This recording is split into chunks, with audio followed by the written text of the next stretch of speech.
of the University of Virginia's Center for Politics. Larry, good to see you. I guess sometimes you do have to say the quiet part out loud, right?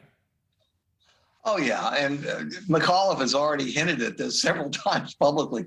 What he said is not exactly a headline. If McAuliffe loses in Virginia, which has become quite blue, it's going to be because Biden and the Democrats in Congress have made a giant mess of these two bills that we are all familiar with, plus maybe the resurgence of COVID and some other things.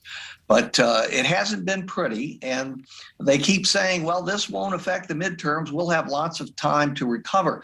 Guess what? There is a midterm election. It's Tuesday, November 2nd this year, and it's Virginia governor, and they may pay a price right here.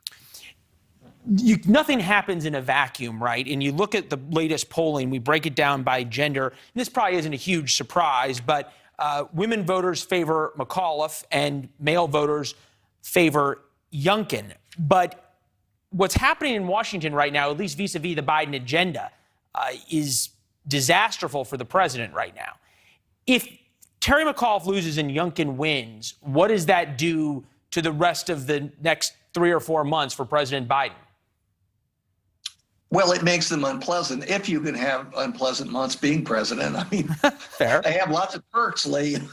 They've got Camp David. They can get away from it all. But look, I would say this, while it's impossible to project a year in advance, it certainly isn't a good sign for Democrats in the midterm elections next November, when the entire House, a third of the Senate, and 36 governors are on the ballot.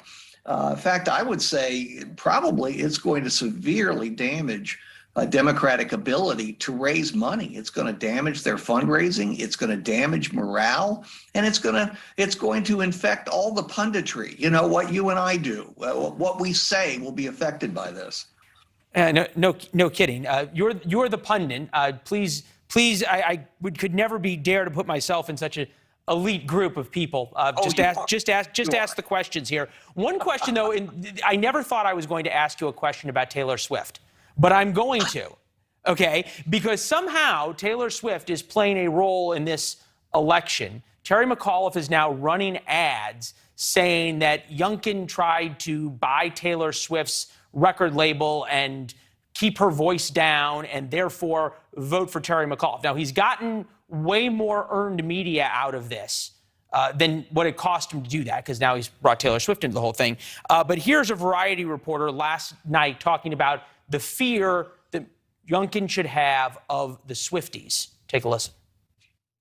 If there is going to be any topic that will get her fans riled up and might get them to the polls, it would be this. But, you know, it's always a toss-up if there is a link between getting people to the polls and those celebrities that they follow.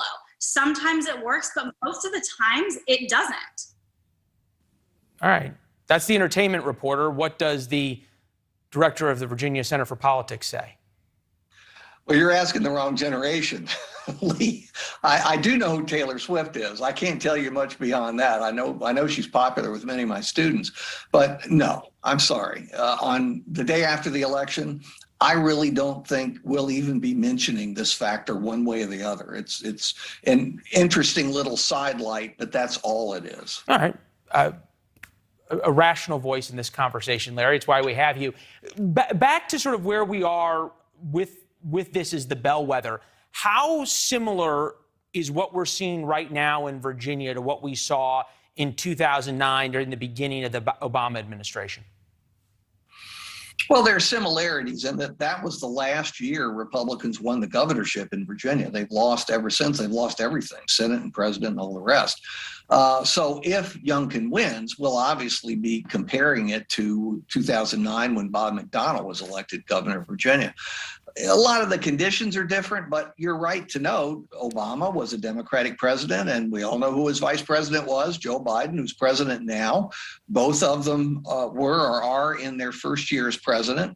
And we'll do what pundits always do. And you're not a pundit, but I'm a pundit. We'll do what pundits always do, which is exaggerate every possible comparison. And so expect that to happen. We'll talk about Biden and Obama and how everything is very similar. And of course it isn't, but it will carry us through a week.